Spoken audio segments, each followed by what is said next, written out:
Hi, welcome back. Here I am again, and I'm going to show you how to make some brown bread. This is my mother's recipe. Absolutely love it, and it couldn't be easier. I hope you're all doing well, getting some exercise in, maybe dancing, listening to music, and don't forget to call someone who's lonely or isolated. Anyway, back to the brown bread. You remember we made it before. There is nothing easier. I keep all my ingredients in one bin, so when I want to make the brown bread, I just take this out and everything I put in it is in this. So I start off, the first thing is the wholemeal flour, and I use 3 cups of wholemeal flour.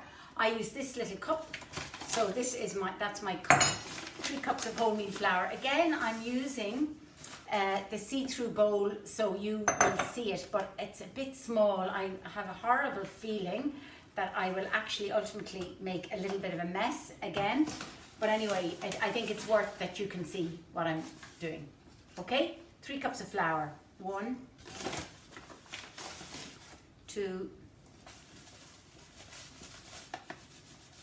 3. So that's 3 cups of wholemeal flour. Okay, and when I put it in, I put it to the side because sometimes I get distracted and I could forget what I have and haven't put in. And I've put in, probably in the recipe it may say a tablespoon of porridge oats. I'm putting in about 1/2 cup of porridge oats. Again, this is really good, full of fibre, absolutely very good for you, okay? And very good for that gut biome we talk about. Another 1/2 cup of pinhead oatmeal. If you can't get this, don't worry. You can make the brown bread with or without some of these ingredients. So I make it full of fibre. I love it like this. Sometimes I run out of some ingredient and I improvise, I add more of another. This is sweet germ, again, fibre, it's anti-inflammatory, it's really good for you. 1/2 cup of wheat germ. Might put in 1/2 cup of bran. Bran, again, you'll never be constipated if you have a lot of bran. And plain white flour, 1/2 cup of plain white flour. So we have 3 cups of wholemeal flour and 1/2 cup of plain white flour. The reason for the plain white flour is that it does help to keep it together. And then I put in some milled seeds, whichever ones I have. I've milled flaxseed there, so I'll put in a good tablespoon of that.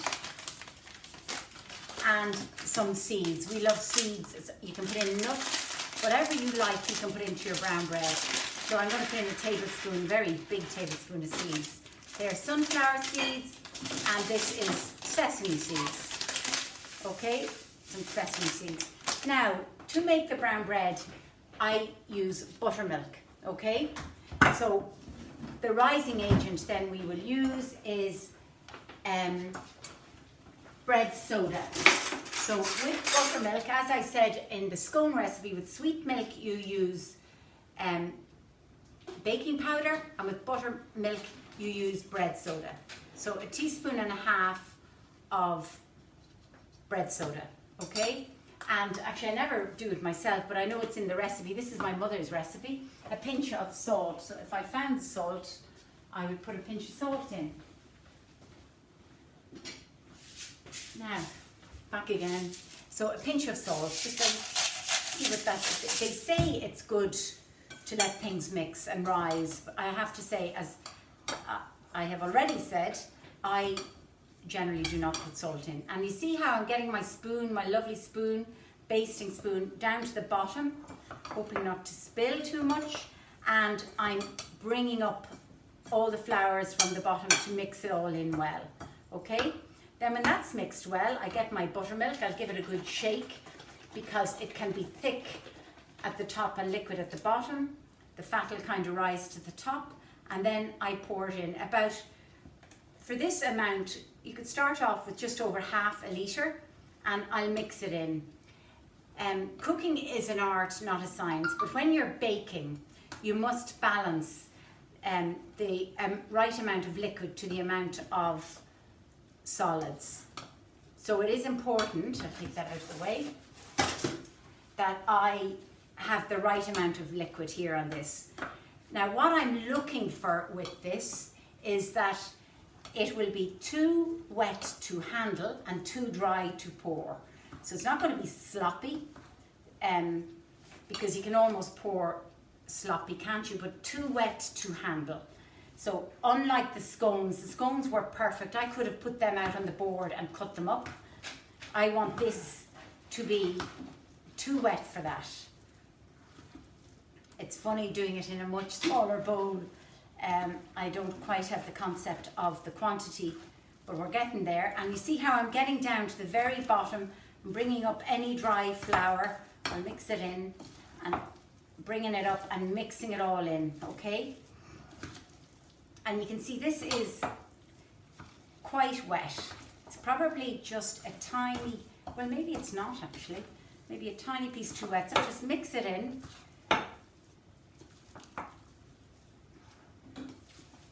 Now this is actually probably spot on. And if you're not sure, the recipe for this will be up at the end of the video. Or you'll be able to see it on the website. So if you're not sure, add the milk slowly. Add most of the milk and then add the last little bit slowly. And this is actually just spot on in actual fact. So you can see it, it's too wet to handle. I wouldn't be able to form that into nice scones. They kind of fall over. But if I went to pour it, it's too dry to pour. It won't pour like liquid. I have prepared my tin. Again, I line it with the parchment. I got a little piece of parchment. I put it into the tin.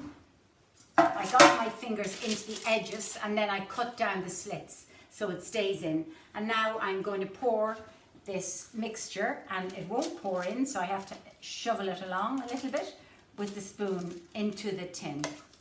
Okay? So this brown bread could not be easier.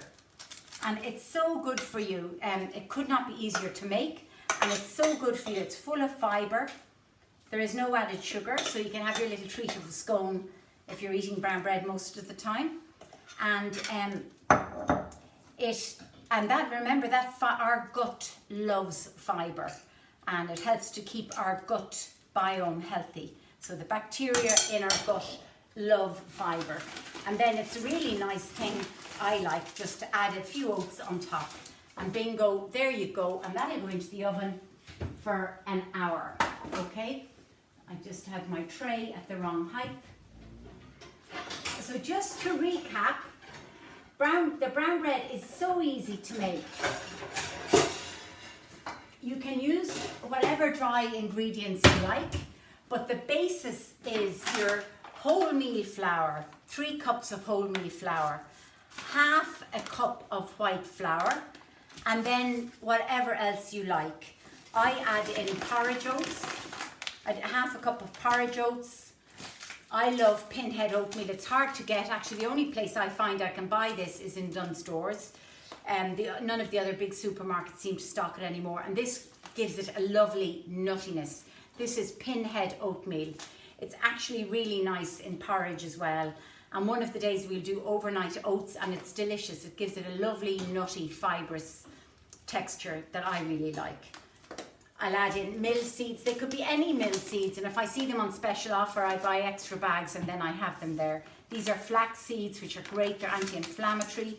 I'll add in the full seeds, so sesame seeds, sunflower seeds, bran. Bran again is great fibre, and then wheat germ. So all of these fibrous things are really good because when you eat the bread, it will feel wholesome and good, and it will definitely help prevent constipation. Okay, enjoy. That's going to be in the oven for an hour, so I'll see you in an hour. Now, hi, I'm back again. The alarm went off and I took the brown bread out of the oven, and you can see what it's turned into. So this will be lovely, and as I said, very healthy, and you can add whatever you like into it yourselves. If you'd like to add nuts or anything like that, you can. I'm going to take it out of the paper, and one way of knowing that brown bread is cooked is if you turn it upside down and tap it, it should sound hollow, but I can feel this feels light and lovely. And I'm going to put it on the cooling rack with the rest of the scones. It doesn't take my family long to eat all these scones, and I let that go and cool. Okay, I'll talk to you shortly.